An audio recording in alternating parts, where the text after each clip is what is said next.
একটা সময় চলে গেছে বাবা। বন্ধু বান্ধবীর জন্য অপেক্ষা করে, বাবা মায়ের জন্য অপেক্ষা করে, প্রেমিক তার প্রেমিকার জন্য অপেক্ষা করে, কিন্তু সময় কারো জন্য অপেক্ষা করে। তাই সময়টুকু নষ্ট না করে আপনাদের চরণ স্মরণ নিলাম। আমার বন্ধুরা এখানে শেষ। আজকের বিষয়বস্তু হচ্ছে ব্রাহ্মণ এবং বৈরাগী। ব্রাহ্মণ অনেক কথাই বলে গেছে, তাই সুশীল নামখানা বর্জন করে কয়েকটা ঘন্টার জন্য আমি বৈরাগীর পক্ষে একেবারে উকিল হয়ে গেলাম। তবে বৈরাগী হওয়ার মধ্যে আমার সাধ্যকতা নাই, সে কথা আপনাদের জানাই। তবুও বাউল কবি গাইতে গেলে একটা অভিনয়ের দরকার হয়। আমরা দুইজনেই করব দ্বন্দ্ব, কে বা ভালো কে বা মন্দ, আপনারাই করবেন পছন্দ, নইলে কিন্তু গান গাইয়ে একেবারে সুখ সুবিধা নাই। ব্রাহ্মণ যিনি দেশ দশের কাজ করেন তিনি বলে গেছে, ভুলি নাই মনে আছে, সমাজের বুকে পুরোপুরি করে হিত, এর জন্যই নাকি ওরা পুরোহিত। আমি মনে করি ঘোড়ার দিন। একটা ব্রাহ্মণকে আগে বিদায় করে দেখেন, আপনাদের বাজেট ফেল হয়ে যাবে। একটা মায়ের পূজা করে তাকে একবার বিদায় দিয়ে কত টাকা যে বাজেট চলে যায়, বুঝতে পারলেন? আর বৈরাগীরা কি 16 নাম 32 অক্ষর তারা জপ করে বাড়ি বাড়ি ঘুরে বেড়ায়, মায়েদের কাছে শুধু বলে, মাগো শুধু আমার এক পুষ্টি ভিক্ষা দাও, তাতেই সে খুশি হয়ে চলে যায়। এই বৈরাগীদের ভিক্ষা দিলে কোনো বাজেট ফেল হয় না। বৈরাগীরা সমাজের মধ্যে উত্তম, আর এই ব্রাহ্মণেরা হচ্ছে অধম। কেন অধম? এরা শুধু নিতেই জানে, দিতে জানে না। আর বৈরাগীরা এক মুষ্টি ভিক্ষা পেলে তারা সেই সংসারকে আশীর্বাদ করে যে তোমরা পূর্ণ স্বামী স্ত্রীতে সংসারে সুখী হও। তো ঠিক আছে, বৈরাগীরা সমাজে কি কাজ করে জবাব দেব, কিন্তু অল্প কথায়। কমিটির দাদারা বাবারা বলেছে যে শেষের দিকে একটু গান বাজনা হবে, কারণ 16 প্রহর নাম কীর্তন হয়েছে মাগো, আবার পদাবলী হয়েছে, মানে কাদাকাদিটা অনেকটাই শেষ হয়ে গেছে। আজকে তারা একটু আনন্দ করবে বিভিন্ন রসের মাধ্যমে। তো শেষে আমরাও চেষ্টা করব। তো যাই হোক, যে বৈরাগীরা নাকি সমাজে কিচ্ছু কাজ করেন না, ব্রাহ্মণরাই সমাজে অনেক কিছু কাজ করে থাকেন। মায়েরা একটু গন্ডগোল করছেন। এটা ডিজে বাউল তো নয়, একটু মনোযোগ সহকারে শোনেন মাগো। জীবনটাই তো ফাঁকি, বিপদে পড়লে ভগবানকে ডাকি, তাই না মাগো? এই দিনটা কিন্তু প্রত্যেকটা সময়ে আসবে না, একটা বৎসর আপনাদের অপেক্ষা করতে হবে। সারাদিন কত ধ্যানে কত জ্ঞানে চলে, একটু কৃষ্ণ নাম হরি নামে এসে তবুও যদি বিরক্তিকর। আমি দেখতে পাচ্ছি মায়েরা যেন একদম চঞ্চল, মানে চঞ্চল মৌমাছি গুঞ্জুরি গায়, বেলুবনে মর্মরে দক্ষিণা বায়। তো যা হোক, একটু গন্ডগোলটা কম করবেন। ওরে কপালে যার দুঃখ লেখা গো, ওরে সুখ তাহার জোটে না, ওই দুঃখী গেলে সুখীর বাড়ি, সুখী ফিরে যায় না গো।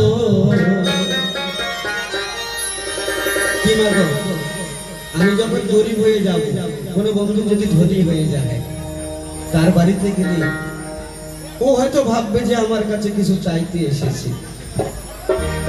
কারণ এটাই সে বাস্তব কথা।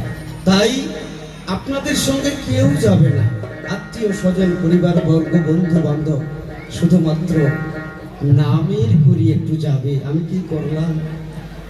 মাতৃগর্ভে যখন আমি ছিলাম তখন ভগবানকে কথা দিয়েছিলাম যে হে ভগবান, পৃথিবীতে গিয়ে তোমারই নাম গুণগান গাইব, কিন্তু ভগবান আমারও ডাকে সাড়া দিয়ে 7ম মাসে ভগবান তুরীয় কৃষ্ণ রূপে আমাকে দীক্ষা মন্ত্র দিয়েছিল, যাও বাবা পৃথিবীতে যাবি, আমারই নাম এবং গুণগান গাবি। কিন্তু সত্যি মাগো, সেই মায়ার মধ্যে পড়ে যাই যখন, সব ভুলে যাই আপনারা করতেছেন শ্রবণ। তো যা হোক, ভগবানের দেওয়ার কথা আমরা রাখতে পারি না। ওরে কপালে যার দুঃখ লেখা গো, ওরে সুখহার জোটে না, ওরে দুঃখী গেলে সুখীর বাড়ি, সুখী ফিরে যায় গো। কপালে যার দুঃখ লেখা গো,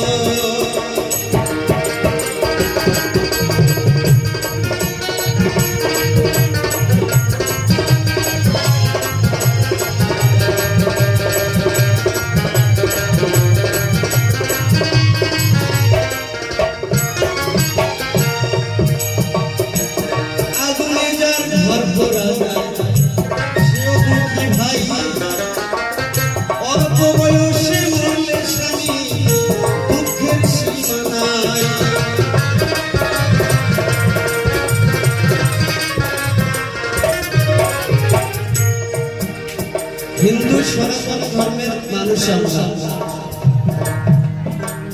মানে তুলসী ছাড়া বাড়ি আর স্বামী ছাড়া না, কত দুঃখে। ওরে জুয়ান বেলা গেলে মারা, দুঃখ বলে পারে,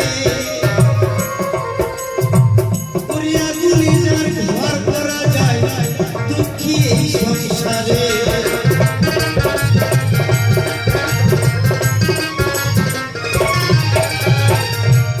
ভূমিকাতে বৈরাগী হইয়া আমি প্রশ্নের জবাব দিতে চাই, আপনারা বসে বসে শুনিবে তাই।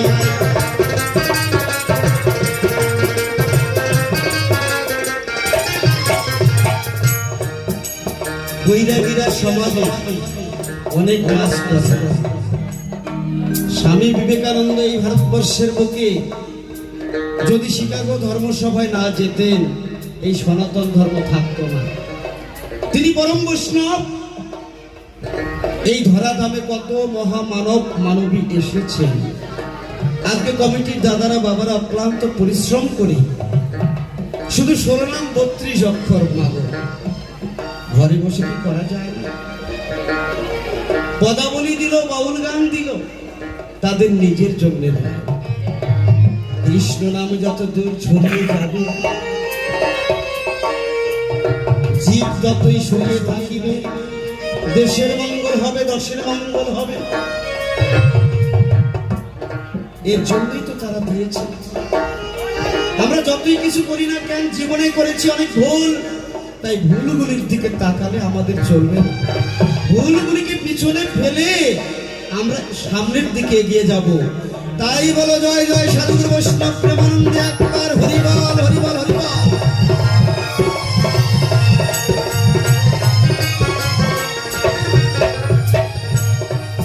বিবেকানন্দ আদর্শ পুরুষ কার আছে জানা, তিনি হলেন পরম বৈষ্ণব, করিলাম বর্ণনা।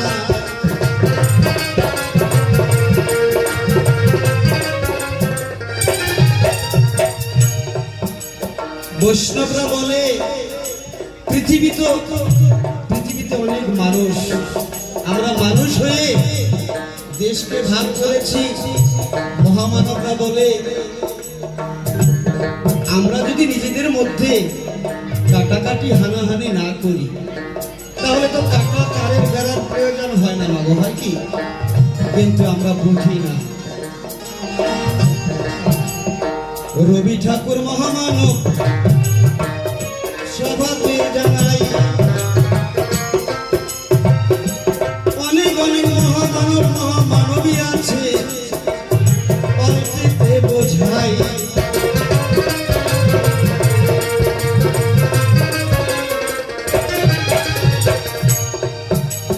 এই ব্রাহ্মণরা যা করতে পারে না, বৈরাগীরা মহামানবেরা তা করে। আমরা যখন স্কুলে যায়, সেখানে মহামানব আর মহামানবের কথা, তাই না? এখন ছাত্রছাত্রীরা যদি এত সুন্দর সুন্দর কথাগুলোকে এই হৃদয়ে না রাখে, অমানুষের মতো মানুষ হয়, তাহলে কি কার দোষ মাগো? একটা স্কুলের মধ্যে মাস্টারমশাই সারা বছর 100 জন ছাত্রকে সমানভাবে পড়ালো, পরীক্ষার খাতায় কেউ পেল 100 আর কেউ পেল 2টা 0। এখানে মাস্টারমশাইয়ের দোষ নাই। মহামানব রায় আছে বলে পৃথিবী আছে, আমি জবাব দেব এই আসরে, দেব না যে থাকি।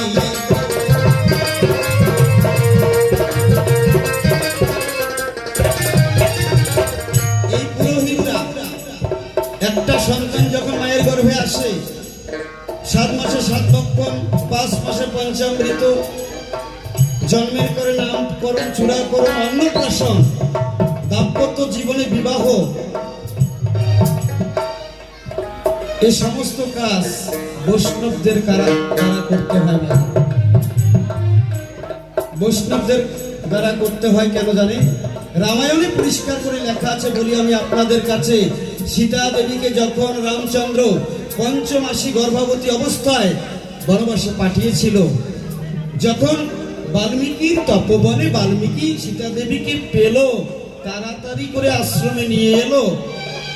5 মাসে পঞ্চামৃত, 7 ভক্ষণ, নামকরণ, চূড়াকরণ, অন্নপ্রাশন বাল্মীকি মুনি করেছিল বলে লব এবং কুশের মতো মহামানবের সন্তান জন্ম হয়েছিল। এই তো তোমার জিজ্ঞাসা ছিল, তোমারে জানাই,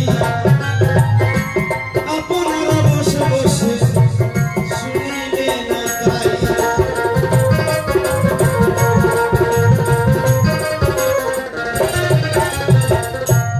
এই বিবেকানন্দ যখন আমেরিকার শিকাগো ধর্মসভায় গিয়েছিলেন, সেখানকার একটা দিশারিণী নারী, যার চরিত্রে ঠিক ছিল না, স্বামী বিবেকানন্দকে ডেকে বলেছিল যে, হে বিবেকানন্দ, আমি তোমাকে বিবাহ করতে চাই, আমি একমাত্র পিতার একমাত্র কন্যা সন্তান, অনেক জায়গা সম্পদ আছে, ভারতবর্ষে তোমার যাওয়ার কোনো প্রয়োজন নাই।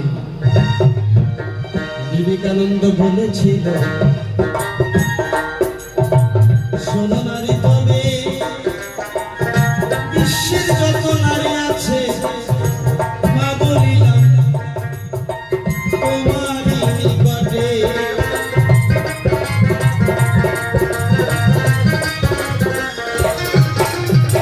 বিশ্বের যত নারী আছে সবাই যদি আমার মা, বলো তো আমার স্ত্রী কোনজন?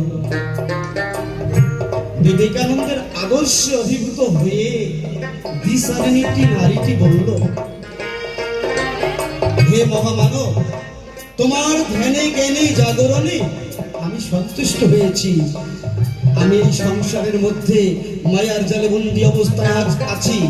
দেহের কামের কামনা মেটানোর জন্য আমি অনেক আকাম কুকাম করেছি বটে, কথা বলি তোমার নিকটে। মনে আছে ভাবো, তোমাকে আমি একটা কথাই বলবো, তোমার হাত ধরে আমি ভারতবর্ষে যেতে চাই, বাকি জীবন আমাকে বোন বলে রাখবে তো?